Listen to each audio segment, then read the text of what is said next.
यत्पादाम्बुजरेणवः स्वीयानान्तान् निजाचार्यान् प्रणमामि मुहुर्मुहुः।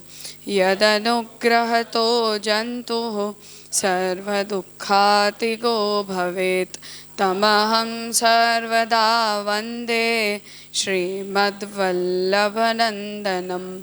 अज्ञानतिमिरान्धस्य जनशलाकया चक्षुरुन्मीलितं येन तस्मै श्रीगुरवे नमः। नमामि हृदये शेषे लीलाक्षीराब्धिशायिनं लक्ष्मीसहस्रलीलाभिः सेव्यमानं कलानिधिं। चतुर्भिश्च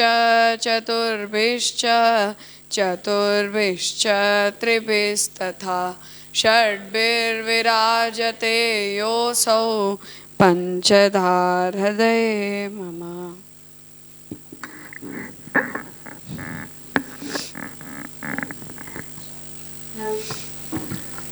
श्री पुरुषोत्तम जी के द्वारा विरचित कल के विषय में। हाँ पूछो। विनोद प्रम राजा। कल आपने जो ये सर्व अधिकारिता का जो समझाया उसका थोड़ा कॉन्सेप्ट मेरा अभी क्लियर नहीं हुआ है, क्योंकि यानी अधिकारिता का अगर हम विचार करें तो किसी विषय को लेकर उसका विचार किया जाता है। जैसे कि भागवत श्रवण के अधिकार कौन है, अधिकारी कौन है, तो हमने उत्तम मध्यम हीन अधिकार उस प्रकार से देखा। और जिसे भी श्रद्धा या जिज्ञासा है वो सामान्यतया उसका श्रवण करने का अधिकारी माना जाता है। तो फिर कल हमने ये चर्चा की थी कि जो बाकी अन्य भी है उन्हें भी भागवत जी में से प्राप्त हो रहा है, जैसे कि श्राद्ध आदि या जो भी निर्णय उनको चाहिए, तो उस संदर्भ में हमने सर्वाधिकारिता का विचार किया था। तो फिर वहाँ पे विषय क्या रहेगा? हम जब ये कहते हैं कि अन्य संप्रदाय या अन्य जो भी यानी निर्णय उनको भागवत जी से मिल रहे हैं, तो फिर वहाँ पे विषय क्या सोचा जाएगा राजा? धर्म अर्थ काम और मोक्ष की सिद्धि या उपासना परक भक्ति। शुद्ध पुष्टि भक्ति के अधिकारी जो नहीं होंगे, जैसे हम भी मानो महाप्रभु जी के भागवतार्थ या सुबोधिनी को देखे बिना केवल भागवत जी अगर पढ़ेंगे तो हमें उसमें से कितनी कितनी बातें मिलेंगी। तो ये शास्त्रार्थ तो महाप्रभु जी बता रहे हैं, तब बुद्धिगम्य हो रहा है कि ये हर पैसेज के अंदर, हर चरित्र में हमें अंततः भगवद लीला को ही उसमें देखना है।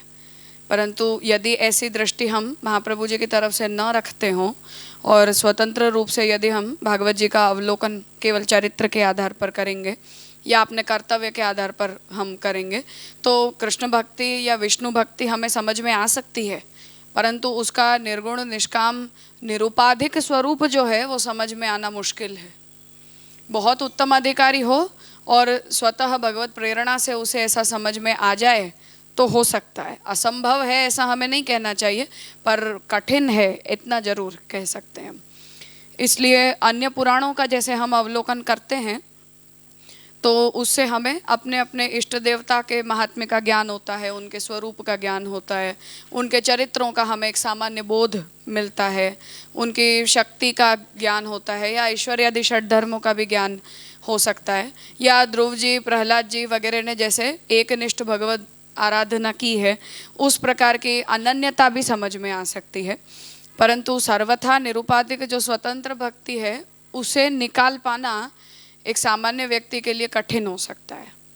तो जो सामान्य अधिकारी हैं उन लोगों को पुरुषार्थ सिद्धि होती है, और ज़्यादा से ज़्यादा जो भगवान के प्रति उपासना परक जो भक्ति होती है उस उपासना परक भक्ति का ज्ञान हो सकता है और उसका अनुसरण करने की भी योग्यता आ सकती है। इतना संभव है जी राजा। क्योंकि महाप्रभु जी ने क्या है कि यद्यपि ये बात सच है कि भागवत भक्ति संहिता है और ये वेदव्यास जी को जो असंतुष्टि हुई है वहीं से ये बात गतार्थ भी है। वहाँ से हम इस बात को समझ सकते हैं कि अन्य पुराणों के करते भागवत की महत्ता खुद व्यास जी के लिए भी कुछ विशेष रही है, अन्यों के लिए भी, सबके लिए भी रही है। तो वो प्रशंसा के अर्थ में तो ये भक्ति परक शास्त्र है, इतना सामान्य रूप से हम समझ सकते हैं, उतना बोध करवाया जा सकता है यदि कोई व्यक्ति एकनिष्ठ होकर उसका शांत चित्त से, श्रद्धा बुद्धि से उसका अध्ययन चिंतन करे, तो विष्णु भक्ति प्रकट हो सकती है हृदय में। पर उसका ऐसा निरुपाधिक स्वरूप प्रकट होना या समझ में आ पाना ये बहुत विशिष्ट अधिकारी के लिए संभव है, सामान्य के लिए नहीं। महाप्रभु जी ने जो वो ड्यूअल स्टेटस बताया है तो पुराण है, इसलिए सर्व संदेहवारक है शास्त्र। तो जिसे वेद स्मृति आदि को पढ़ने के बाद जो कोई भी प्रकार के संदेह मन में उपस्थित होते हैं, ऐसे धर्म विषयक, अर्थ विषयक, काम विषयक, मोक्ष विषयक और भक्ति विषय, उपासना विषयक भी जितने जितने भी संदेह हों, उनकी निवृत्ति भी एक वाक्यता परक बुद्धि करके और यदि अध्ययन किया जाए तो वो भी हो सकती है। तो वो पुराण रूपता होने के कारण उस प्रकार का उपयोग भी शास्त्र होने के नाते भागवत का है, ऐसा हमें समझना चाहिए। और महाप्रभु जी का जो ओपिनियन है वो भगवत शास्त्र जानने के कारण, और हम क्योंकि निरुपाधिक भक्ति मार्ग का अनुसरण करने के अधिकारी हैं, इसलिए सिलेक्टिवली महाप्रभु जी उस अंश को उसमें से निकाल रहे हैं। बाकी सामान्य अधिकारी को तो जैसे जहाँ भी हम पढ़ें भी तो भी विदुर जी को भी भगवत श्रवण का चरित्र का श्रवण करने से मोक्ष हुआ है, अन्यों को भी अर्थ सिद्धि भी हुई है, ध्रुव जी को अर्थ सिद्धि भी हुई है। तो सब तत्तद अधिकारियों के लिए तत्तन मार्ग, पूरे शास्त्रार्थ का अवलोकन न करके यदि कोई विशिष्ट चरित्र को ही व्यक्ति अपने अनुसरण के लिए पसंद करता है तो उन मार्गों के प्रति निष्ठ होने की प्रेरणा उसे वहाँ से मिल जाती है, ऐसा हम समझ सकते हैं।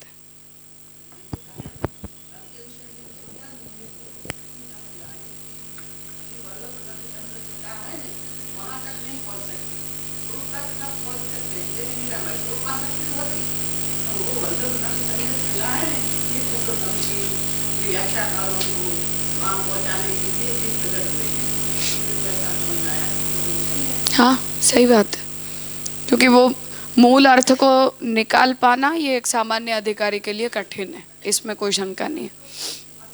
हाँ, तो इस प्रकार का जो शास्त्रार्थ महाप्रभु जी सुबोधिनी से प्रकट कर रहे हैं, तो उतनी लीला दृष्टि प्रत्येक कार्य के अंदर भागवत जी में प्रकट हो पानी ये कठिन, असंभव है ऐसा हमें नहीं कहना चाहिए, पर कठिन जरूर है।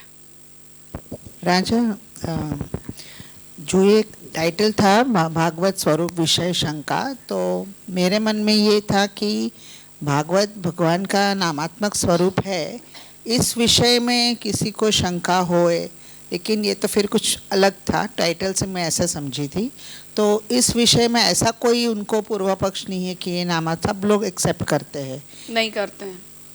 तो उस बारे में तो नहीं थी चर्चा, लेकिन तो फिर बाकी लोग क्या समझते हैं? जो लोग वैष्णव नहीं हैं उन लोगों के लिए विष्णु चरित्र का वर्णन करने वाला एक वैष्णव पुराण है, जैसे हमारे लिए शिव पुराण का स्थान है उतना ही भागवत का स्थान है। जो लोग वैष्णव हैं उन लोगों के लिए तो भागवत सर्वोपरि है, उसमें तो कोई शंका ही नहीं है। वो चाहे रामानुज हो, मध्व हो, निम्बार्क हो, हम हो या चैतन्य हो या रामानंदी भी क्यों न हो, हमारे लिए वो सर्वोपरि है। तो उपास्य देवता इष्ट देवता के भेद से तो सबके लिए यथाधिकार ही होगा ना ये। तो हम खाली वैष्णव ही उनको है टॉप ऑफ द कैटेगरी मानेंगे? हाँ, क्योंकि वो हमारे इष्ट देवता के महात्म्य परक है ना, इसलिए। जी, आपने जो बताया ना कि फल रूपता है भागवत की, तो उसमें ऐसे मतलब टोटल 3 या 4 गिनने के, जैसे मैं समझा वैसे 4 पुरुषार्थ की, एक फिर दूसरा उपासना परक भक्ति मार्ग की समझ आ सकती है, और तीसरा निष्काम भक्ति या निस्वार्थ भक्ति, और चौथा स्वतंत्र भक्ति आ सकता है। हाँ, कि वो उसी नहीं, हाँ वो पांचवें के चौथे नंबर पर आएगा। ओके जी। जय जय, दंडवत प्रणाम। ये मेरा जो प्रश्न है वो आउट ऑफ एकेडमिक इंटरेस्ट है।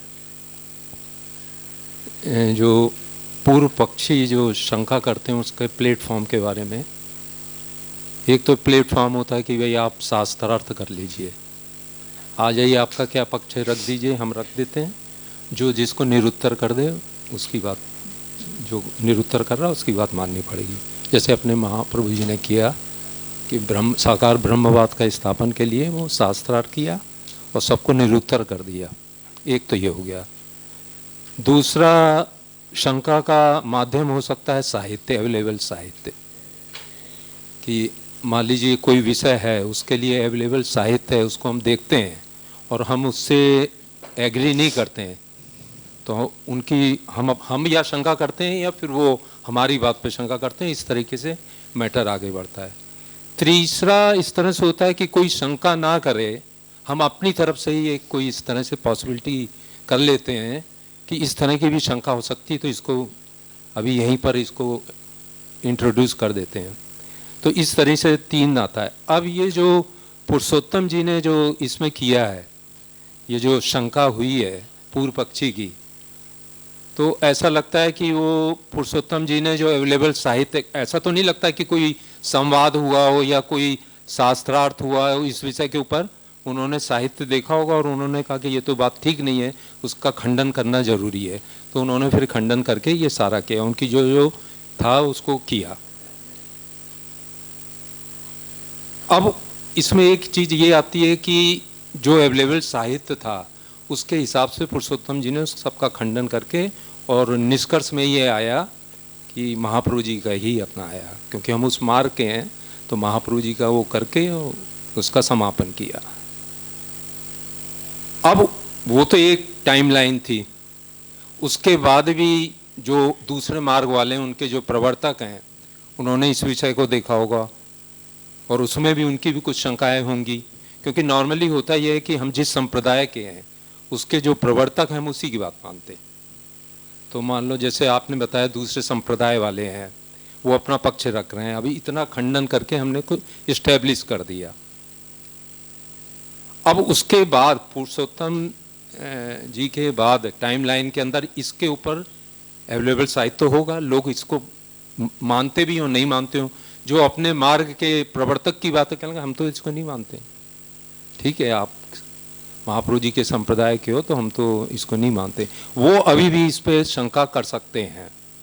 तो क्या कोई ऐसा माध्यम होता है कि एक टाइमलाइन के बाद, पुरुषोत्तम जी के बाद इसी विषय पर अगर और कोई किसी की शंका हुई है तो कोई ऐसा होता है कि हम उसको देख सकें, या आज के जो हमारे बल्लभ कुल के जो बालक हैं उनको अवेलेबिलिटी हो कि भाई इसके बाद पुरुषोत्तम जी के बाद फिर और क्या इसके अंदर शंका आई है, उसको हमको एड्रेस करना चाहिए।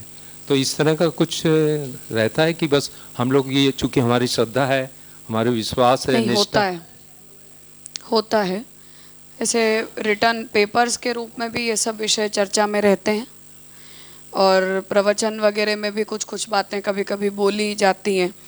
वो अब रिकॉर्डेड होता है तो कभी हम रिस्पॉन्ड कर भी सकते हैं, ना चाहें तो ना भी करें। जो सेमिनार वगैरह होते हैं उनमें भी स्पीकर्स के बीच में इंटरनल इन सब की चर्चाएं होती रहती हैं। यूनिवर्सिटीज़ की पढ़ाई के जब करिकुलम वगैरह बनते हैं तब भी ये सब होता है। ऐसा होता रहता है, कुछ भी अनटच्ड नहीं रहता है। पर स्थिति इसमें ये है कि अब इतना प्रकांड जो वाद है, जितना उपस्थित वचनों के साथ यहाँ पुरुषोत्तम जी लिख रहे हैं या बोल रहे हैं, हम जैसा भी कहना चाहें, ऐसा श्रृंगेरी शंकराचार्य जी के वहाँ साल में 4 बार होता है, 4 नवरात्रि पे। तो आषाढ़ नवरात्रि होती है तब भी करते हैं, शरद ऋतु की नवरात्रि होती है तब भी करते हैं, चैत्र नवरात्रि में भी करते हैं। तीनों नवरात्रि के अनुष्ठान में और चतुर्मास का जब वो प्रारंभ करते हैं तब 15 दिन का और इन 9 दिनों का शास्त्रार्थ उनके वहाँ चलता रहता है। जो खुद अभी के शंकराचार्य हैं वो खुद नैयायिक हैं, इसलिए न्याय के विषय में उनकी खुद की पर्सनल रुचि है तो उसका ज़्यादा करते हैं। अभी कल ही उनका हैदराबाद में संपन्न हुआ है, दिल्ली में अब जाएंगे, वहाँ शास्त्रार्थ नहीं होता है, उनके पर्सनल जो लोग होते हैं। कुंभ में जब वो रहे थे 15 दिनों के लिए तब भी उनका ब्रह्मसूत्र के ऊपर शास्त्रार्थ हुआ था। तो वो होता रहता है, ऐसा कुछ नहीं है। रामानुजों के वहाँ, मध्वों के वहाँ, दोनों के वहाँ ये परंपरा रही है। वो अलग बात है कि अन्य संप्रदाय के सभी ग्रंथ उनको उपस्थित हों उस समय और उन्हें कंसिडर करके वो लोग वहाँ उस बारे में कोई अपना ओपिनियन दे दें। जैसे ब्रह्मसूत्र पर हुआ था तब तो ये विदुशेखर भारती जी ने महाप्रभु जी के ओपिनियन को रिस्पॉन्ड किया था ब्रह्मसूत्र के ऊपर, शायद मुझे लगता है आनंदमय अधिकरण के ऊपर था, मैं जितनी देर उपस्थित थी उतनी देर में। तो उन्होंने वल्लभ संप्रदाय का, रामानुजाचार्य जी, मध्वाचार्य जी, निम्बार्क और शैव भाष्य है वो, और उनका खुद का, इन 6 के 6 भाष्यों को उन्होंने रिस्पॉन्ड किया था। तो होता है, हाँ हाँ, वो चलता रहता है। ऐसा लुप्त हो गई है परंपरा ऐसी बात नहीं है, कम जरूर हो गई है, इसमें कोई शंका नहीं है, क्योंकि उसे प्रमोट करने वाले लोग कम रह गए हैं। इन लोगों के वहाँ तो उस तरह से पढ़ाई लिखाई की परंपरा अब तक चल रही है, तो उनके शिष्य इस प्रकार की शास्त्रार्थ की प्रक्रिया के लिए तैयार होते हैं और वो खुद पर्सनल इंटरेस्ट लेते हैं, इसलिए वो खुद उसके अंदर अध्यक्ष होते हैं। तो संशय को उपस्थित कर देते हैं और फिर पूर्व पक्ष और उत्तर पक्ष के 2 दल बनाकर उनके ही शिष्य 2 मत प्रस्तुत करते हैं, और फिर जब समापन होता है तो सिद्धांत वाक्य वो खुद बताते हैं। ऐसा अपने अध्यक्षीय में वो भी करते हैं। पेजावर मठ के जो स्वामी जी हैं, विश्व प्रसन्ना तीर्थ स्वामी जी, वो भी करते रहते हैं। चतुर्मास में पूरा 4 महीना उन्होंने रोज उनके शास्त्रार्थ होता था नित्य ही, और अभी भी शायद हो गया का नहीं, 29 तारीख को है उनके वहाँ, तो वो भी होता रहता है। रामानुज संप्रदाय के अंदर भी जो चन्ना जीयर स्वामी जी हैं वो भी करते रहते हैं। श्रीरंगम में तो मंदिर के अंदर ही शास्त्रार्थ, नित्य शास्त्रार्थ की परंपरा है, तो वहाँ का जो सभा मंडप है उसके अंदर हर दिन होती है। संख्या कम होती है, कभी उत्सवों के अंदर ज़्यादा होती है, पर लोग पार्टिसिपेट करते हैं। पर वो फिर होती है अपने यहाँ की शास्त्रार्थ परंपरा के अनुसार। अचानक बीच में से जिसे मन चाहा वो बोल पड़ा, उस तरह से नहीं होती है। तो वो अध्यक्ष स्थानीय वो खुद रहते हैं, उनकी उपस्थिति में वो खुद करवाते हैं, उस तरह से होती है। वहाँ ये सब विषय चर्चा में आते रहते हैं। हमेशा टेक्स्ट से ही आते हों ऐसा आवश्यक नहीं है, पर वो विचार चर्चा में बने रहते हैं और वो शिष्यों को इसके लिए ट्रेन भी करते हैं। तो ट्रेनिंग के भी शास्त्रार्थ होते हैं और पढ़ाई के शास्त्रार्थ भी होते हैं और वस्तुतः भी होते हैं, तीनों प्रकार के करते हैं। जो ट्रेनिंग के होते हैं उसमें विद्यार्थियों को वो लोग सिखाते हैं कि किस प्रकार के तर्कों को वो उपस्थित कर सकते हैं, तो वो ट्रेनिंग के होते हैं। फिर जो पठित विद्यार्थी होते हैं उनके शिष्य, उन लोगों के साथ वस्तुतः शास्त्रार्थ भी होता है जिसमें खुद भी पार्टिसिपेट करते हैं। तो कुछ बची कुची जगह हैं जहाँ होता है, बाकी अब शास्त्रार्थ का मॉडल ख़त्म ना हो जाए उसकी रक्षा के लिए भी होता है। वो सब रट रट कर आए हुए होते हैं, पर कम से कम वो परंपरा जीवंत बनी रहे उसके लिए भी किया जाता है। सेंट्रल संस्कृत यूनिवर्सिटी वाले ऐसे मॉडल के शास्त्रार्थ होस्ट करते हैं केवल, तो ख़त्म नहीं हो जाती हैं चीज़ें, पर कितना किस साहित्य का, किस संप्रदाय का प्रचार किस क्षेत्र के अंदर है, उसके ऊपर ये सब चीज़ें डिपेंड करती हैं। तो दक्षिण वाले होते हैं तो वो लोग अपने आसपास जिन विचारों का और संप्रदायों का प्रचार देखते हैं उनके साथ वो लोग हैबिचुएटेड होते हैं, तो उन्हें उसकी आदत होती है। तो वो चीज़ें तुरंत रामानुजाचार्य जी और शंकराचार्य जी, मध्व और शंकराचार्य, इन लोगों के बीच में बहुत चलता रहता है और हर दिन कुछ ना कुछ चलता ही रहता है, क्योंकि वो एक ही क्षेत्र के अंदर रहे हुए होते हैं। हमारा क्षेत्र बदल जाता है तो हमारी टकरावट अलग प्रकार की होने लग जाती है, फिर ऐसे होता है।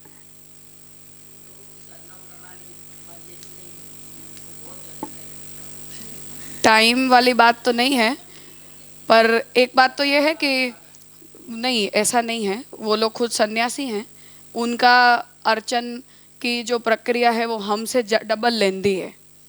हम जितना करते हैं उसके करते दुगनी लेंदी है, और सन्यासी होने के कारण दूसरी सब जिम्मेदारियां भी ज़्यादा हैं और आचार वगैरह के विषय में भी हम तो बहुत पीछे रह जाएं, उतना वो लोग करते हैं। तो ऐसा नहीं है, पर समाज में और शिष्यों के अंदर या संप्रदाय के प्रचलन में लोग किस प्रकार की रुचि रख रहे हैं उस पर ये सब चीज़ें डिपेंड करती हैं। और वो लोग सब खुद, जैसे पेजावर मठ के स्वामी जी हैं वो भी नैयायिक हैं, विदुशेखर भारती जी भी खुद न्याय के विद्वान हैं, तो उन लोगों की नैयायिक ऑब्सेशन के कारण पर्सनल रुचि होती है लक्षण समीक्षा करने की, तो उसके अंदर फिर वो लोग थोड़ा ज़्यादा इंटरेस्ट लेते हैं। गुरु इंटरेस्ट लेते हैं तो शिष्यों को उस प्रकार से वो ट्रेन करते हैं, गुरु इंटरेस्ट नहीं लेते हैं तो शिष्यों की वो ट्रेनिंग नहीं रह जाती है। ख़त्म भी ऐसे ही होता है और बढ़ता भी ऐसे ही है, दोनों जगह यही बात। तो उनकी तो ज्ञान परंपरा है तो वो लोग करते ही हैं। और उत्सवों के सेलिब्रेशन की प्रक्रिया उनके वहाँ यही है। हर दशहरा पे क्योंकि अपने उत्सव होता है इसलिए जाना नहीं हो पाता है, बाकी दशहरा के दिन मध्वाचार्य जी की जयंती आती है, उस वजह से वहाँ के 8 मठों के जो स्वामी जी हैं वो लोग सब शास्त्रार्थ होस्ट करते हैं और मध्वाचार्य जी के ग्रंथों का पारायण होता है। बस केवल वो पढ़ते हैं, लोग सुनते हैं, आपने भी हाथों में पुस्तक रखे, केवल एक बैठकर पारायण करो, ऐसा क्रम उनके वहाँ होता है। और जब वो पूरी 2 साल की उडुपी कृष्ण की सेवा में जब 2 साल रहते हैं तो जितना भी बीच बीच में भोग के बाद या दर्शन वगैरह का जो भी अवकाश का समय होता है उस समय में वो लोग सिर्फ पढ़ाई ही करते हैं, क्योंकि वो पूरा 2 साल वो लोग मंदिर के परिसर से बाहर नहीं जा सकते हैं। तो उनके जो शिष्य होते हैं वो लोग भी यथावकाश वहाँ आकर रहते भी हैं, और जो संस्कृत स्कूल वगैरह वो लोग चलाते हैं उसके विद्यार्थी होते हैं जो लोग फिर संप्रदाय का ही के अनुयायी भी बन जाते हैं और उसी तरह से बचपन से ट्रेन होकर बड़े होते हैं, तो फिर वो लोग इसी प्रकार की ट्रेनिंग वाले होते हैं। ऐसी एक रूपता होती है तो हो जाता है।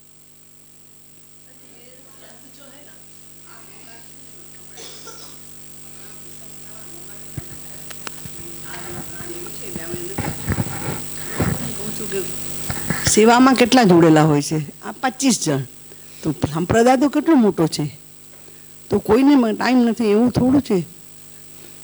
મને એવું એ થાય કે આ બધા એમ કે આપણી પ્રણાલી છે ને એટલે આપણે નથી કરી શકતા, તો 25 જણને છોડીને બીજા તો કેટલા, સંપ્રદાય કેટલો મોટો છે, તો કોઈને એવું આગળ આવવાની જે સેવા નથી કરતા એ લોકો તો આગળ આવી શકે કે નહીં? नहीं, ऐसा कोई भी दुनिया में ऐसा नहीं होता है जिसके पास समय न हो, कोई भी नहीं होता है, कहीं का भी नहीं होता है। किस विषय में हम रुचि ले रहे हैं और किसे हम प्रमुखता दे रहे हैं, बस उतना ही फर्क होता है। और कोई दुनिया में कभी भी ऐसा नहीं होता है जिसके पास समय ना बचा पड़ो। हम सब बहुत समय बर्बाद करते हैं, मैं भी, हम भी, सब लोग करते ही हैं, इसमें कोई ऐसी बात नहीं है। पर कौन किस में कितनी रुचि ले रहा है, बस उस टेंडेंसी की बात है और कुछ नहीं। उन लोगों को इसमें रुचि है तो ऐसे भी स्थान है, ऐसा नहीं है कि वहाँ हर जगह ऐसा ही होता हो। सब संप्रदायों की समस्या है, केवल हमारी है ऐसा नहीं है। मैं वहाँ के आचार्य से मिली थी तो उन्होंने भी यही बोला था मुझसे कि हमारे यहाँ भी ऐसी ही स्थिति है, लोग रुचि नहीं लेते हैं, पढ़ना नहीं चाहते हैं, समझना ही नहीं चाहते हैं, बस सब लोग केवल दीक्षित होना चाहते हैं, केवल दिखाना चाहते हैं, तो पढ़ने में रुचि नहीं लेते हैं, संप्रदाय में निष्ठ नहीं होते हैं, आचार परायण नहीं होना चाहते हैं। सबकी समस्या है, पर कुछ गिने चुने अपवाद जैसे अपने यहाँ निकल आते हैं, ऐसे कुछ अच्छे वहाँ भी निकल आते हैं। तो हर संप्रदाय के ऊपर कलयुग का एक सा प्रभाव पड़ता है। कुछ स्थान जो है वो उससे बच जाते हैं, और जिन आचार्यों ने स्वयं इंटरेस्ट लिया है उनके शिष्यों के अंदर वो गुण दिखते हैं। जो लोग खुद इंटरेस्ट लेना बंद कर देते हैं उनके शिष्यों में से वो चला जाते हैं, क्योंकि गुरु नहीं करेगा तो शिष्य कैसे करेगा। तो सब जगह ऐसे ही होता है।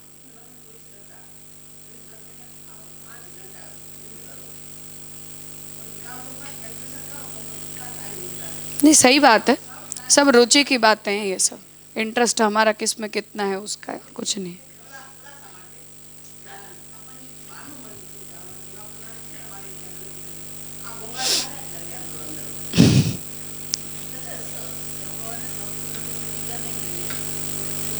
जहाँ उन्हें ऐसा लगा है कि इस विषय में कुछ ज़्यादा कहने की ज़रूरत है, वहाँ की है।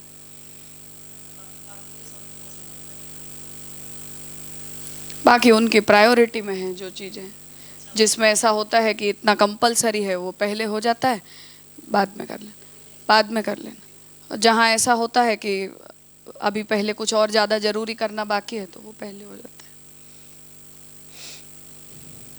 ठीक है, तो कल हमने अवतार वादावली, वैसे 24 वाद ग्रंथों का संग्रह है, हम थोड़ी टपाटपी कर रहे हैं, खो खो चल रही है हमारी, तो एकदम फ्लो में नहीं जा रहे हैं हम। प्रारंभिक ग्रंथों को हमने छोड़ दिया था, बाद में कर लेंगे ऐसा सोचकर।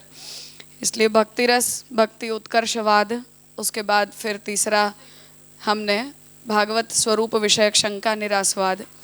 फिर भी हमारे जीवन की उपलब्धि है कि 24 में से 3 देखे हमने, पढ़े ऐसा हम नहीं कहेंगे, देखे कम से कम, तो पुरुषोत्तम जी के कुछ लेखन का हम अवलोकन कर पाए। चौथा हमारे क्रम में चौथा जो ग्रंथ है वो भक्ति मार्गीय उपदेशादि विषयक शंका निरासवाद, और पुरुषोत्तम जी के लेखन के क्रम में 14वें क्रम का ग्रंथ है। हम भी वो भागवत जी के जैसे कुछ स्किपिंग मोड में चल रहे हैं। व्यास जी ने 10वें क्रम पर लिखा, हम पहला पढ़ रहे हैं, ऐसे पुरुषोत्तम जी ने 14वें क्रम पर लिखा, हम चौथे क्रम पर पढ़ रहे हैं, ऐसा कुछ आगे पीछे चल रहा है। तो अवतार वादावल्याम चतुर्दशः भक्ति मार्गीय उपदेशादि विषयक शंका निरासवादः। इसमें पुरुषोत्तम जी इस विषय का विचार कर रहे हैं कि हमें जब भक्ति संप्रदाय के अंदर दीक्षित किया जाता है, मंत्रोपदेश की स्पेसिफिक बात है यहाँ, और कोई प्रकार के उपदेश को कंसिडर कर रहे हैं, परंतु जो हमें मंत्र दीक्षा दी जाती है और मंत्र का जो उपदेश गुरु देते हैं, या महाप्रभु जी ने जो मंत्र उपदेश की परंपरा को हमारे संप्रदाय में स्थापित किया है, उस विषय में ये पूरा विचार यहाँ इस ग्रंथ के अंदर पुरुषोत्तम जी उपस्थित कर रहे हैं। दीक्षा चतुष्टयी के ऊपर श्याम काका जी ने जब व्याख्यान दिया था, जब प्रकाशित हुई थी तब, और अभी पवित्रा द्वादशी के दिन काका ने भी इस विषय में कुछ बातें जो सोची थी, वो ही इसका उपक्रम है दोनों मिलाकर। तो विचार इसमें ये बनता है कि जब हम शरण मंत्र दीक्षा से दीक्षित होते हैं, और ब्रह्मसवन मंत्र दीक्षा ये हमारी द्वितीय दीक्षा के रूप में संप्रदाय में हमें प्राप्त होती है, और 2 अन्य दीक्षा मंत्रों के रूप में जो अधिकारी होते हैं उन्हें गायत्री दीक्षा भी दी जाती है, और गोपाल मंत्र की दीक्षा की परंपरा भी हमारे संप्रदाय में चल रही है। तो जो ये 4 दीक्षा परंपरा, मंत्र दीक्षा परंपरा अपने यहाँ चल रही हैं, उन चारों का अपना अपना स्टेटस है अधिकारी के अनुसार। तो जो गायत्री दीक्षा दी जाती है, हम अपने जन्म पैदाइशी क्रम से अगर हम देखें तो जिन लोगों का वैष्णव परिवार में जन्म होता है, उनके जीवन की पहली दीक्षा जो है वो शरण मंत्र दीक्षा होती है। तो अनन्यता की दीक्षा, हम कृष्ण मंत्र की दीक्षा पहले प्राप्त करते हैं, उसके बाद ब्राह्मण क्षत्रिय वैश्य हो और परिवार की परंपरा हो तो द्वितीय क्रम पर ज़्यादातर गायत्री दीक्षा होती है, 8, 9, 10, 11 जितने भी वर्ष में होती हो। फिर तृतीय क्रम पर ब्रह्म संबंध दीक्षा जो है वो दी जाती है, और गोपाल मंत्र की जो दीक्षा की परंपरा है वो स्वैच्छिक है। अभी तक की अपनी परंपरा में ब्राह्मणों को दीक्षित करने की परंपरा रही है। अन्य जो शिष्य वर्ग में जो आचार्य वर्ग हैं, उनके अंदर भी कुछ घरों के अंदर जहाँ परंपरा से चल रही है वहाँ चल रही है, जहाँ छूट गई है वहाँ उसे फिर से उजागर भी किया नहीं गया है। स्वैच्छिक है इस बारे में, जिसे जितना आदर हो मन में वो कर सकता है, न करना चाहे तो ब्रह्म सवन के अंदर वो गतार्थ भी मानी गई है। शिष्य वर्ग की जहाँ तक बात है तो कुछ परिवार ऐसे हैं जिन लोगों को महाप्रभु जी के काल से गोपाल मंत्र की दीक्षा की परंपरा उनके परिवार में चल रही है, जो इतनी लंबी परंपरा से वैष्णव रहे हैं। और कुछ लोग ऐसे हैं जिन्हें अध्ययन करने के बाद यदि ऐसा लगता है कि हमें भी महाप्रभु जी की उस परंपरा की दीक्षा को ग्रहण करना चाहिए, तो वो लोग अपनी इच्छा से स्वेच्छया करते भी हैं। ये 4 मंत्रोपदेश की दीक्षा जो हमारे संप्रदाय के अंदर प्रचलित है, इन चारों का भावात्मक रूप से और शास्त्र के हिसाब से स्टेटस अलग अलग है। गायत्री दीक्षा वेदाधिकार परक है, जो वर्णाश्रम धर्म के प्रति अधिकारिता प्रदान करती है। गोपाल मंत्र की जो दीक्षा है वो तांत्रिकी दीक्षा है, जो वैष्णव तंत्र से प्राप्त होती है, और फिर उसे भावात्मक रूप से हम हमारी सेवा के अंदर एसिमिलेट कर देते हैं, मिला देते हैं। शरण मंत्र की जो दीक्षा है वो जो व्यक्ति भविष्य में समर्पण मार्गी होने वाला है उसके लिए कॉम्प्लीमेंट्री है, जो प्रारंभिक रूप से अनन्यता की दीक्षा के रूप में लिया जाता है, और भविष्य में जब वो ब्रह्मसवन ले लेता है तो शरण मंत्र और ब्रह्मसवन मंत्र मिलाकर वो समर्पण की दीक्षा बन जाती है। जो लोग कभी ब्रह्म संबंध दीक्षा नहीं लेते हैं और केवल शरण मार्गी बनकर ही भक्ति मार्ग का अनुसरण करते हैं, उन लोगों के लिए वो व्यावृत्त कथा परायण होने की दीक्षा के रूप में भी स्वीकार्य है और भाव भेद से पृथक शरण मार्ग के रूप में भी स्वीकार्य है। इतने स्टेटस अपनी एक ही संप्रदाय की दीक्षा पद्धति के अंदर चल रहे हैं और इन सब का व्यक्तिशः अलग अलग स्थान है। कुछ चीज़ें भावात्मक रूप से डिफर करती हैं और कुछ चीज़ें जो लिखित सिद्धांत हैं उसके हिसाब से बनी रहती हैं। जैसे गायत्री दीक्षा यदि कोई वैष्णव नहीं है और लेता है तो वो केवल वेदाधिकार परक होती है।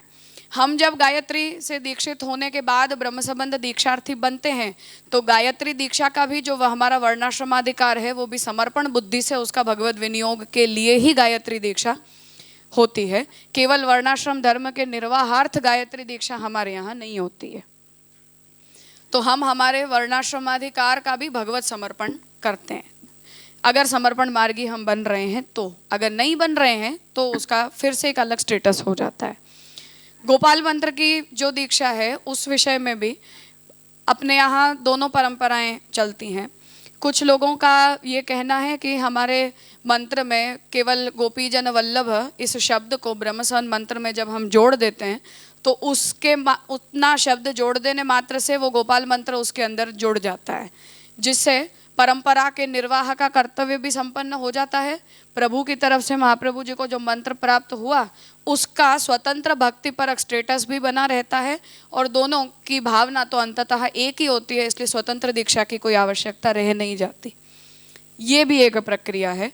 और एक प्रक्रिया स्वतंत्र रूप से गोपाल मंत्र की दीक्षा प्राप्त करने की भी है और ये सब कुछ जो है वो हमारे सिद्धांत से अविरुद्ध है, कहीं भी कोई विरोध का पक्ष नहीं है, क्योंकि इन सब के अंदर भाव भेद से फिर से सिद्धांत अपने स्थान पर होता है, पर व्यक्ति का भाव यदि उसके अंदर दुष्ट है तो फिर से उसके अंदर आपत्ति उपस्थित हो जाती है। जैसे गायत्री दीक्षा जो है वो यदि हम भगवत समर्पण के भाव से उसका यदि हम विनियोग सोच रहे हैं तब वो पुष्टि मार्गीय के लिए उत्तम है और भाववर्धक है, भक्तिवर्धक सिद्ध होती है। परंतु यदि उसका भगवत समर्पण करने की वृत्ति हमारे अंदर नहीं है और अपने वर्णाश्रमाभिमान को बढ़ाने मात्र के लिए यदि हम उस गायत्री दीक्षा का स्वीकार कर रहे हैं या उसका हम पाखंड कर रहे हैं तब वो भक्तिवर्धक सिद्ध नहीं होती है। फिर भक्ति और वर्णाश्रम ये दोनों एक दूसरे से अलग अलग चलने लग जाते हैं, जैसी स्थिति हम अपने संप्रदाय के अंदर अभी देख रहे हैं। वो उसके समर्पण के अंदर गतार्थ नहीं हो पाती है। यही स्थिति गोपाल मंत्र के सकाम अनुष्ठान के बहाने भी हमारे संप्रदाय में चल ही रही है और शिष्य वर्गों में कम है, आचार्य वर्गों में ज़्यादा है। दुर्दशा ये है हमारी। तो महाप्रभु जी जब निबंध में ये स्पष्ट निर्देश कर रहे हैं कि तंत्र के अंदर ये बात सच है कि गोपाल मंत्र का सकाम अनुष्ठान भी बताया गया है, इसमें कोई मतभेद नहीं है। ये बात सच है कि तंत्र वैष्णव तंत्र खुद शालिग्राम की उपासना गोपाल मंत्र से करने पर काम सिद्धि, अर्थ सिद्धि, मोक्ष सिद्धि इन सब का वर्णन तंत्र मार्ग करता है। परंतु महाप्रभु जी ने जब गोपाल मंत्र को अपनी परंपरा के निर्वाह के रूप में स्वीकारा है तो महाप्रभु जी वहाँ इस बात का निषेध कर रहे हैं कि गोपाल मंत्र का शास्त्र विहित सकाम अनुष्ठान भी हमारे संप्रदाय के लिए नहीं है। तो हम ब्रह्मसवन मंत्र जैसे भगवत परक है और उसका विनियोग हम आत्मनिवेदन करने के लिए करते हैं, उसी प्रकार से जितने भी वैष्णव तंत्रोक्त अधिकार हमें भगवत सेवा में प्राप्त होते हैं या भगवत सेवा के अंतर्गत जितनी भी तंत्रोक्त विधियों का समावेश, पंचामृत स्नान हो या शंखोदक आदि का क्रम हो, इन सभी के अंदर या अधिवासन वगैरह का क्रम हो, उसमें हमारी जो तांत्रिकी दीक्षा है उसका भी हम भगवान में समर्पण करेंगे। ऐसी बुद्धि से और परंपरा से जो चल रहा है वो भी वैष्णवीय दीक्षा होने के कारण अविरुद्ध है, उस भाव से महाप्रभु जी ने गोपाल मंत्र का स्वीकार अपने संप्रदाय में किया। शास्त्र विहित होने पर भी उसके सकाम अनुष्ठान का महाप्रभु जी निषेध कर रहे हैं। तो तात्पर्य यह है कि कुछ वस्तु सिद्धांत पक्ष से हम स्पष्ट कर पाते हैं, कुछ वस्तु व्यक्तिगत रूप से भाव पक्ष से समझनी पड़ती है। तो हम ये बहाना जरूर दे सकते हैं कि गोपाल मंत्र की दीक्षा जो है वो महाप्रभु जी के काल से चली आ रही है, सच है ये। परंतु क्या महाप्रभु जी के काल से उसके सकाम अनुष्ठान की भी परंपरा चलती आ रही है? इसका कोई जवाब नहीं है, क्योंकि ये बहाना तंत्र दीक्षा के लिए यूज किया जा रहा है कि महाप्रभु जी के काल से तो क्या, महाप्रभु जी के पूर्वजों के काल से हमारी परंपरा में गोपाल मंत्र दीक्षा चल रही है और हमारे घर के अंदर वो परंपरा है। परंपरा है, ये सच है, उसके निर्वाह में भी कोई आपत्ति नहीं है। परंतु क्या महाप्रभु जी के काल से उसके सकाम अनुष्ठान की भी परंपरा है? ये भाव भेद है, सिद्धांत भेद नहीं है इसमें। सिद्धांत यही है कि गोपाल मंत्र की दीक्षा लेनी चाहिए, परंतु इसमें भाव भेद है कि आप उसका ब्रह्म सवन के अंतर्गत, आत्मनिवेदन के अंतर्गत उसका भगवत विनियोग सोच रहे हो या उस तांत्रिकी दीक्षा का कोई आपको अन्य विनियोग करना है। तो नृसिंहोपासना हो, चाहे शालिग्राम की स्वतंत्र अर्चन उपासना हो, गोपाल यज्ञ हो या गोपाल अनुष्ठान हो, इन सब के रूप में ऐसे सकाम अर्चन गोपाल मंत्र की तांत्रिकी दीक्षा के उपयोग के नाम पर हमारे संप्रदाय में चलते हैं। परंतु ये विरुद्ध प्रक्रिया है। दीक्षा विरुद्ध प्रक्रिया नहीं है, परंतु भाव नहीं है ऐसा कि हम ये भगवत विनियोगार्थ ही इसका स्वीकार कर रहे हैं। हाँ, वो सब कुछ ऐसी जितनी भी प्रक्रियाएं हैं, तो ये जो स्थिति है उसे यहाँ पुरुषोत्तम जी चर्चा में लाना चाह रहे हैं, इस आधार पर कि किस मंत्र उपदेश का क्या स्टेटस है।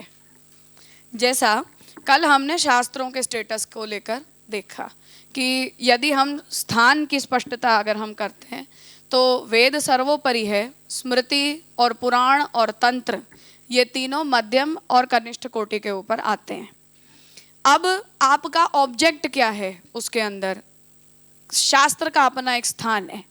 अब वो शास्त्र ही जब कोई साधन का निर्देश कर रहे हैं, जब हम भागवत को ये कह रहे हैं कि ये निगम का निर्गलित फल है, अब निगम का निर्गलित फल है, इसका क्या अर्थ है?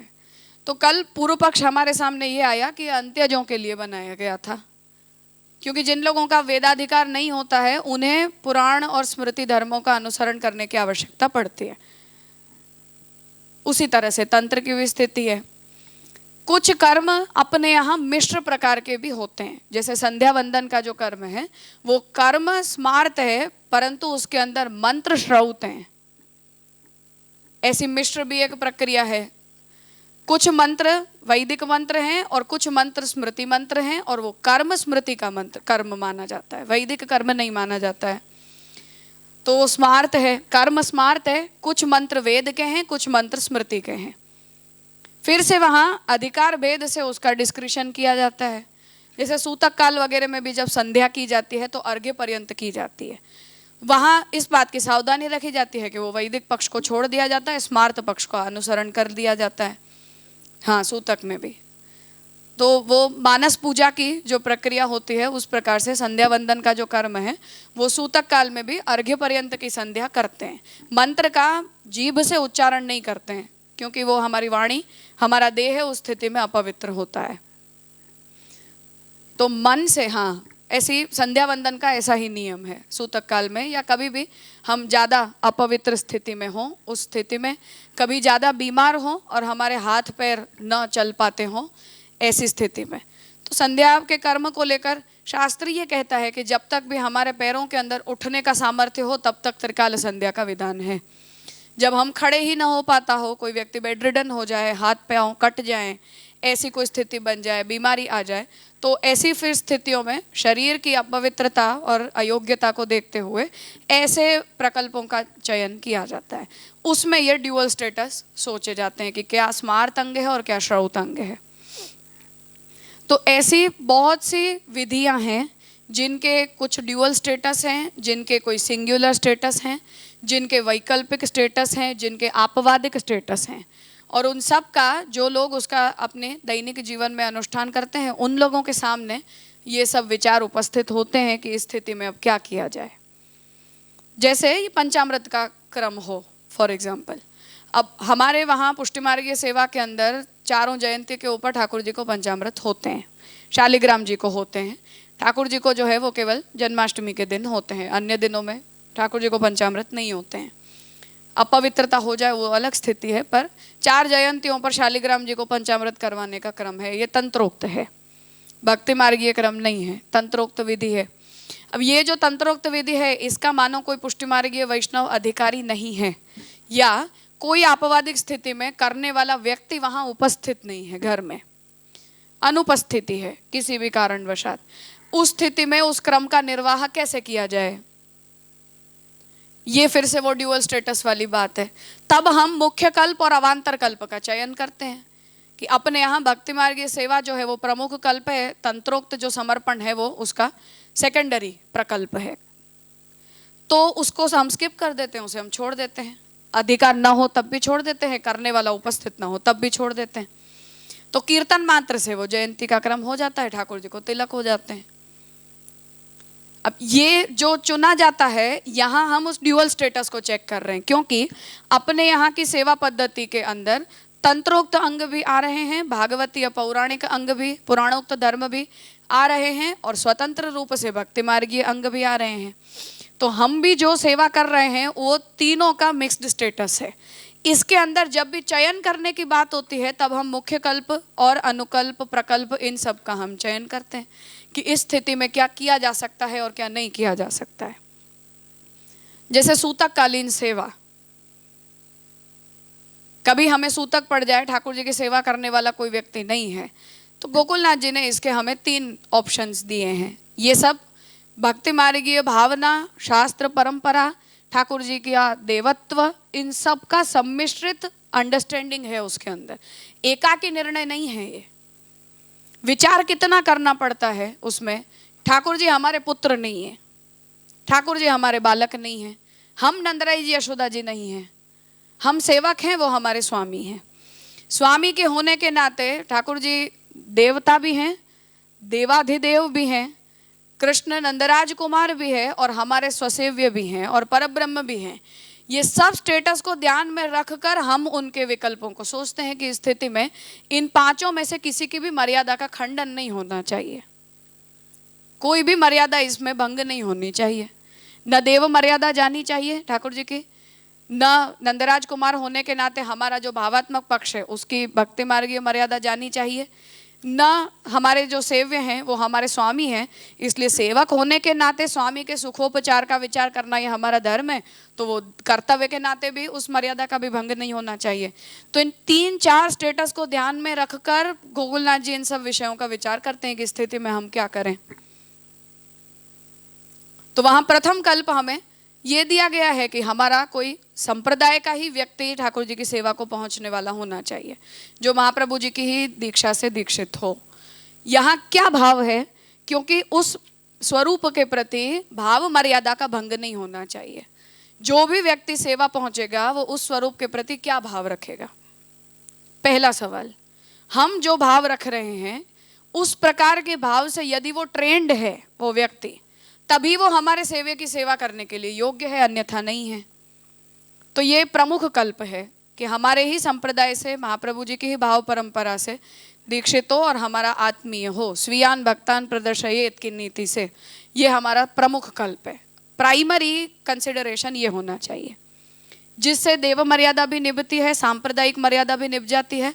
प्रभु हमारे स्वसेव्य हैं तो वो भी उन्हें अपना स्वीय जानेंगे। ठाकुर जी के भी, ठाकुर जी को ये नहीं लगेगा कोई अजनबी आ गया मेरे पास, ऐसा उन्हें भी नहीं लगना चाहिए। जैसे हमारे घर में कोई अजनबी आ जाता है तो हम जैसे अनकंफर्टेबल फील करते हैं, ऐसे ठाकुर जी को ऐसा नहीं लगना चाहिए कि कोई अजनबी आ गया और ठाकुर जी अनकंफर्टेबल हो जाएं, क्योंकि वो सुखोपचार है, कर्मकांड नहीं है। तो स्वीयत्व का बोध होना चाहिए, सांप्रदायिक शिष्य होना चाहिए, तो वहाँ स्वसेव्य की मर्यादा निपती है, क्योंकि वो भी उन्हें अपना स्वसेव्य मानेगा, अपना सेव्य मानेगा। देव मर्यादा का भी निर्वाह हो जाता है क्योंकि वो शुद्ध और पवित्र स्थिति में होगा। सांप्रदायिक भाव मर्यादा भी निभ जाती है, जिससे कृष्ण परब्रह्म है ये बुद्धि होनी चाहिए। कृष्ण विभूति नहीं है, कृष्ण देव भी नहीं है, और कृष्ण जो है वो यहाँ कोई अर्चावतार के रूप में भी नहीं है, साक्षात कृष्ण है। ऐसी हमारी जो सांप्रदायिक तत्वबोध है साकार ब्रह्मवाद का, उससे वो व्यक्ति ट्रेंड होना चाहिए। ये हमारा प्राइमरी कंसिडरेशन है। जब द्वितीय कल्प को चुना जाता है तो गोकुलनाथ जी ये कहते हैं कि सांप्रदायिक वैष्णव की उपलब्धि न हो पाती हो तो कोई भी वैष्णव होना चाहिए, चाहे किसी भी संप्रदाय का हो, परंतु वैष्णव होना चाहिए। कोई भी हो पर वैष्णव होना चाहिए, विष्णु भक्त होना चाहिए, अनन्य आश्रित होना चाहिए और किसी भी वैष्णवीय संप्रदाय से दीक्षित होना चाहिए, अदीक्षित नहीं होना चाहिए। ये हमारा द्वितीय कल्प है कि चाहे रामानुज वैष्णव हो, चाहे माधव हो, निम्बार्की हो, रामानंदी हो, चैतन्य हो, इनमें से कोई भी एक निष्ठ कृष्ण भक्त होना चाहिए, वैष्णव होना चाहिए। ये द्वितीय कल्प गोकुलनाथ जी बता रहे हैं, जिससे प्रभु की देव मर्यादा निभती है। तंत्रोक्त प्रक्रिया से कृष्ण देवादिदेव हैं, परब्रह्म हैं, वो मर्यादा भी प्रभु की निभती है। वहाँ हमारी भक्ति मार्गीय जो शुद्ध भावना है उसको थोड़ा सा न्यून कर देना पड़ता है। प्रोबेबली वो हमारा स्वीय न हो या हमारे संप्रदाय की भावना और सिद्धांत से वो ट्रेंड न हो, तो ये द्वितीय कल्प सोचा जाता है। तृतीय कल्प में फिर अंतिम चॉइस ये बताई जाती है कि हम अपने हाथ में सिल्क का, रेशम का वस्त्र पहनकर और ठाकुर जी के श्रीअंग का स्पर्श न करें, जल का स्पर्श न करें और सूखी सेवा करें। मतलब स्नान न करवाया जाए, झारी न भरी जाए और जो दूधगर आदि से निर्मित जो भी जल के बिना के निर्मित जो भी पदार्थ होते हैं उन्हें भोग धराया जाए और हम भी उसी से अपना निर्वाह करें। ये अंतिम कल्प के रूप में बताया जाता है और फिर जो भी शुद्धि निकालनी है वो निकाल दी जाए। यहाँ भी प्रभु की देव मर्यादा की रक्षा है क्योंकि कृष्ण देवाधिदेव हैं।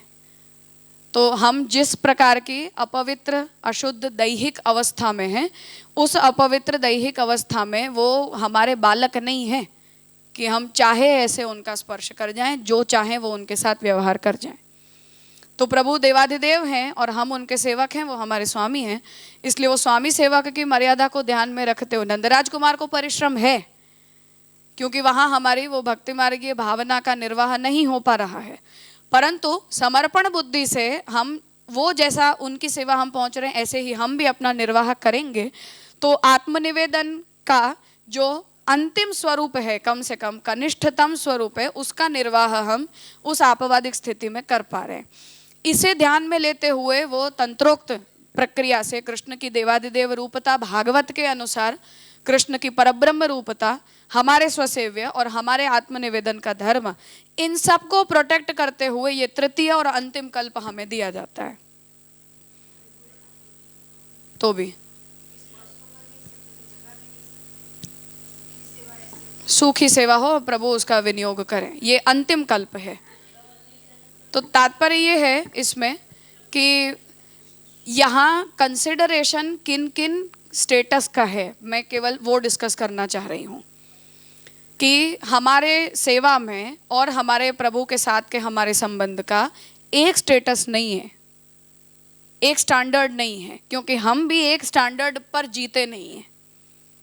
हमारी एक लौकिक जीवन का हमारा अपना एक स्टैंडर्ड है, भक्ति मार्गीय होने का हमारा एक दूसरा स्टैंडर्ड है, शरण दीक्षार्थी होने का और आत्मनिवेदी होने का हमारा एक तीसरा स्टैंडर्ड है, गायत्री से दीक्षित होने के कारण वर्णाश्रम धर्म परक हमारा एक चौथा स्टैंडर्ड है, और हमारा जो भी पर्सनल प्रभु के प्रति जैसा भी भाव पक्ष हो उसका व्यक्ति का एक व्यक्तिगत स्टैंडर्ड है। इन सब स्टैंडर्ड्स को देखते हुए हम जो कुछ भी करते हैं उसका हम बैलेंस मेंटेन करते हैं, इसमें इम्बैलेंस नहीं चलता है।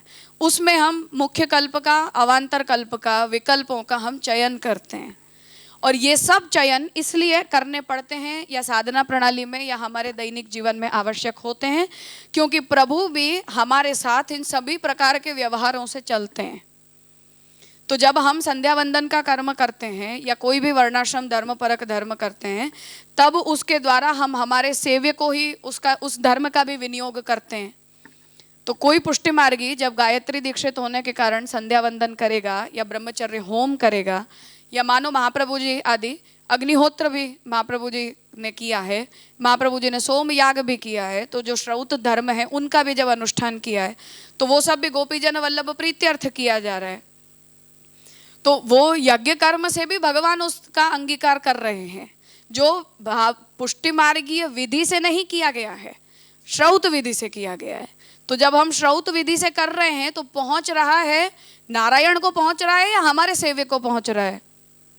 हमारे सेवे को पहुंच रहा है, वहां भगवान आकर उसका अंगीकार करते हैं कि ये मेरा पार्ट है।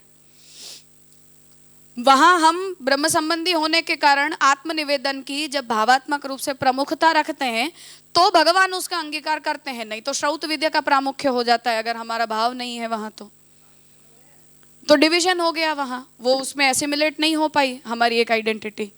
तो जब हम वहां ये धर्म भी हम प्रभु के प्रति आत्मनिवेदन के भाव से कर रहे हैं और हमारी वर्णाश्रम धर्मीय आइडेंटिटी को भी हम आपके प्रति आत्मनिवेदित कर रहे हैं, ऐसा भाव यदि हमारा उस धर्म में नहीं है तब वहां धर्म के षडंगों को ध्यान में लेकर उस कर्म का जो होता है वो होता है। इसलिए फिर वो धर्म हमारी भक्तिवर्धन की प्रक्रिया में कंट्रीब्यूशन के रूप में मान्य नहीं होगा। आई ये स्थिति है, इतने स्टेटस हैं अपने पास। उसी तरह से जब हम पंचामृत का उपचार करते हैं या अधिवासन आदि का कर्म करते हैं या शंखोदक धूप दीप वगैरह के द्वारा राजभोग प्रभु को समर्पित करवाते हैं, उस स्थिति में हम हमारे तंत्रोक्त अधिकार का समर्पण कर रहे हैं कि ये हमारा अधिकार है देवार्चन का, और उस देवार्चन प्रक्रिया के अधिकार का भी हम आपको ही समर्पण कर रहे हैं, क्योंकि हमारे लिए तो चाहे नारायण के रूप में हो श्रौताधिकार से, चाहे तंत्रोक्त अधिकार से हो, चाहे भक्ति मार्गीय भावना से हो, जो हो सब आप ही हो, एक ही, वो हमारे लिए अलग अलग नहीं है। तो हम कोई स्वतंत्र अर्चन आपका नहीं करते हैं। तो शालिग्राम का भी जो अर्चन किया जाता है तंत्रोक्त प्रक्रिया से, वो भी ठाकुर जी के सन्मुख ही होता है, प्रभु की उपस्थिति में होता है, और ठाकुर जी ही शालिग्राम रूप हैं, वो दोनों एक दूसरे से भेद नहीं है उनका। इसलिए शालिग्राम में परब्रह्म बुद्धि कर रहे हैं हम, विभूति बुद्धि नहीं कर रहे हैं। जबकि शालिग्राम का जो अर्चन है वो तंत्रोक्त प्रक्रिया से विभूति परक हो जाता है। हाँ, तो शालिग्राम की जो अर्चना है वो यदि हम तंत्रोक्त प्रक्रिया से शुद्ध करेंगे तो वो विभूति परक है, परब्रह्म परक नहीं है। जिस वजह से शालिग्राम का स्पर्श में भी वर्णाश्रमाधिकार है, इसलिए क्योंकि हमारा संप्रदाय इन सब स्टेटस से चलता है, नहीं चलता है। तो शालिग्राम में हम परब्रह्म बुद्धि करते हैं। तो उस विषय में फिर परंपरा ये है कि जिस दिन पंचामृत के द्वारा उनमें वामन का, नृसिंह का और राम का आविर्भाव करवाया जाता है, उस समय उसका जो भी अदीक्षित लोग होते हैं, मतलब गायत्री दीक्षा से अदीक्षित होते हैं, वो उस दिन शालिग्राम का चरण स्पर्श नहीं करते हैं, क्योंकि उस उतने टाइम के लिए वो तंत्रोक्त पूजित हैं। जब हम उस तंत्रोक्त पूजा का विसर्जन कर देते हैं कि अब ये पंचोपचार का जो क्रम है वो हो गया संपन्न, फिर शालिग्राम जी ठाकुर जी के साथ विराजते हैं, इसलिए परब्रह्म है। फिर हर कोई स्पर्श करो, वहां वो भेद नहीं है, स्वरूप भेद और स्थान भेद भी नहीं है।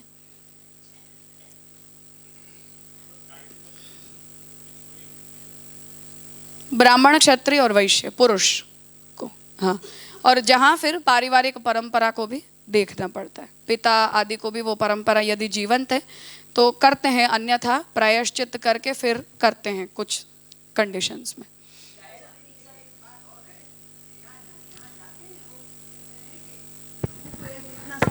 लाद रहे हो प्रभु पे, इतना क्यों लाद रहे हो स्पर्श स्पर्श और ये, तो